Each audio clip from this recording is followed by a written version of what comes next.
Our next speaker is a state rep.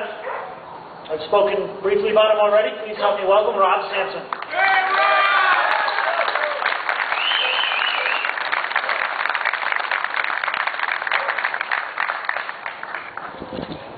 Thank you very much, Scott.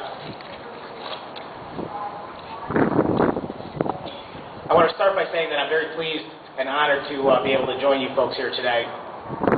And that I am here, although I am a state representative, I'm here today as a gun owner, a citizen, and a patriot. And also a proud member of CCDL.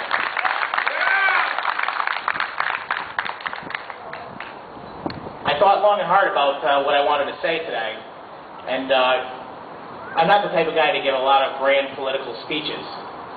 So I was really asking myself when I was driving up here today what I wanted to talk about, and I really decided that I just wanted to say thank you more than anything else. Every year, in this building behind me, legislators propose legislation, sometimes good, more often than not it's bad though. And each year there seem to be more and more bold attempts at increasing the role of government and, of course, reducing our individual freedoms.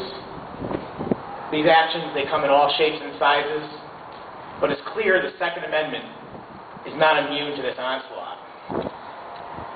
Just last year, certain members of this body proposed what has been mentioned a few times today. It was SB 1094. That will be forever ingrained in my mind. And that was the bill, an act banning large capacity ammunition magazines. It's the high cap magazine bill. A horrible piece of legislation. Go ahead, you can boo. This proposal basically sought to ban the sale of ammunition magazines that had more than 10 rounds. And it would have required anyone who owned these magazines to turn them in and face prosecution as a felon and maybe even jail time. I don't know about you guys, but I own a few of these magazines. A few of them go into a particular model black rifle I own. But that's another story for another day.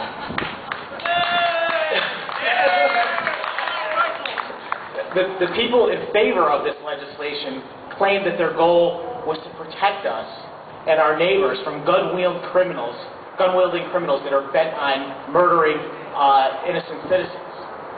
To make their point, they tried to bring up all these cases that happen around the country in recent years.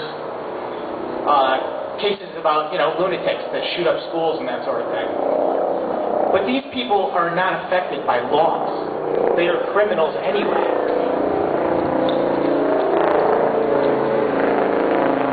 People who commit acts of crime are criminals, and to make some law that affects how many rounds go into a magazine is certainly not going to stop some maniac from doing something. It's only going to affect the law-abiding citizens of our country.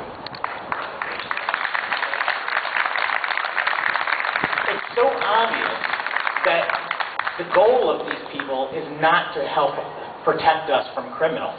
It is because they are after our gun rights. History shows us that they will continue to attack that right, one proposed bill after another. Anyway, like I said, I brought this up for one very, very important reason, and that is that I wanted to be here to thank CCDL and like-minded people for protecting my Second Amendment rights. It is precisely because of the actions of this organization and people out there like you who contacted their legislators, who called people, who showed up to testify, who basically made a lot of noise. And I made the same bit of advice to many, many gun clubs around the state when I visited them, and I told them, I said, look, you can call these people and you can tell them all day long that you don't like this bill. They know that. But what you need to tell them is not only do you not like this bill, you like it, dislike it so much that if they support it, you will come back and fight to get them unelected the next time around. This is the message that you have to keep sending people that want to take away our Second Amendment liberties. And thankfully, many people took me up on that advice, and they did contact the legislators, and they did tell them that, and it's because of that that that bill died and never even got in a vote in the legislature. That victory was a result of the enormous political pressure placed on these people.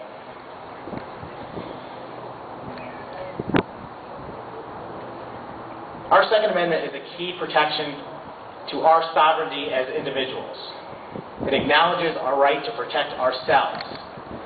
That's a right I'm not willing to give up. And I'm going to do whatever I can inside this building to prevent them from taking away our Second Amendment liberties. But whatever I do in here doesn't matter nearly as much as what you people do out here, so keep it up and thank you.